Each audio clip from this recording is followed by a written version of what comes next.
let's take a look at what a floating stitch is all about on the Pfaff Creative Icon 2. Now the cool thing about floating stitches is that they can be placed anywhere, and I'm going to show you how to find these stitches in the machine, plus which foot came with your machine that you're supposed to use with these stitches. So in this block for the Pfaff Stitching Cosmos online course, which by the way there's links below if you're interested in checking this course out, see if it's right for you, you'll find it's all about sewing out stitches and working with presser feet in all new ways. So I actually created this fabric and then cut it into the curved block that I needed it to be.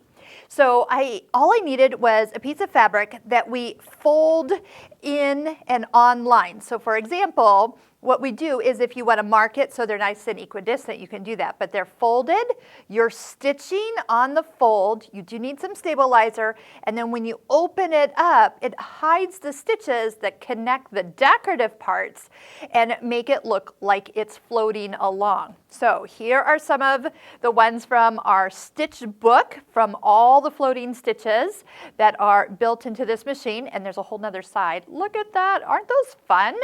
And you can use them for more than just floating on a single fabric. You can actually take 2 strips of fabric, pick a floating stitch, and use it as a way to construct or sew those 2 pieces together. So a lot of people use this for quilting. And so sewing blocks together, instead of just using a straight stitch, they're using a decorative stitch, and then they're peeling it open, and that seam is holding the 2 blocks together, the 2 triangles together, but then it already has an extra accent on it. So picking your needle thread for that look is going to be super fun and cool. So here is what we're looking for. So in your machine, when you're looking for these stitches, they're going to be in the number 8 techniques menu, and then come down to 8.5. So these stitches, this is exactly how it's going to look stitched, but the stitch you see in between here, that's the part that's hidden once you open it up. So if it's the 2 pieces of fabric, again, hidden. If it's 1 piece and then pulled open, it's hidden.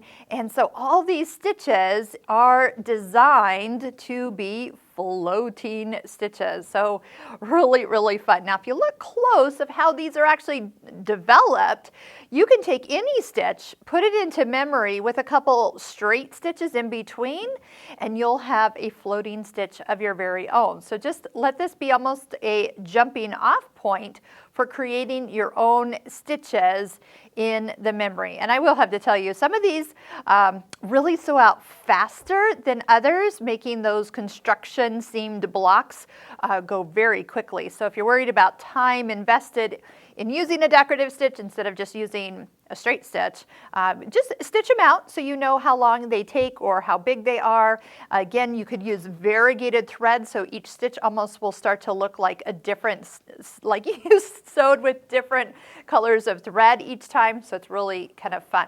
There is a foot that comes with your machine called a bi-level foot. If you saw a little foot in a small Ziploc bag, if you still haven't opened this up, this is the foot I'm talking about. Now, this is going to go away and it's just going to become one of my normal feet in my accessory box. But when you are wondering which foot to use, so as I chose this stitch, it shows me a recommendation foot but with a little plus by it. So to determine which foot to use, touch the question mark, touch the decorative stitch, and you're going to get, number 1, all the information you need on how to sew this. But the very first one is that it says sewn with the bi-level guide foot. So these are all the step-by-steps of how to do it, the little how-to, how you're going to line it up. And of course it is a dual feed foot, so make sure that you're putting that right there and filling in that gap when you're going to sew. All right, make sure you have some stabilizer close by. Let me show you how one of these stitches stitches out.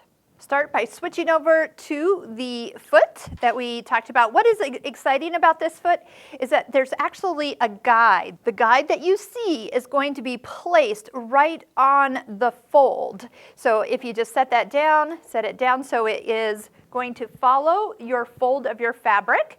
This is going to give you that perfect guidance.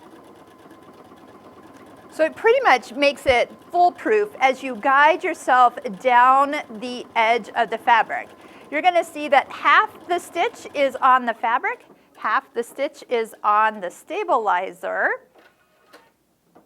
In this case, if I was doing 2 pieces of fabric, I could have just followed like a normal, you can just use a regular presser foot, use the edge of the presser foot along the 2 pieces of fabric as a normal seam allowance. But this is where the magic happens. As you pull it open, it will then sit nice and flat on your fabric. Little press and that little crease down the middle will completely disappear. If you are noticing there's a little space between the stitches here, remember you can adjust the density of this stitch. So the stitch will still stay the same length, okay, this exact little triangle, but it will put more stitches in between. So for example, I'm using a thinner thread today, an embroidery weight thread, and so it doesn't fill in as much. So, and I do like a nice filled in stitch. I often change the density of my stitch so I have a nice bold filled in look when I see the finished result. So this gives you an idea of what we're talking about, where you can get it to be nice and filled in with those stitches. So try out your floating stitches and see where you might incorporate them into your next quilting project or create your own fabric altogether. For more techniques like these, make sure you check out all the links that we have below this video, plus the Stitching Cosmos free videos that you can watch and see if that course is right for you. You'll find all of those in the description below.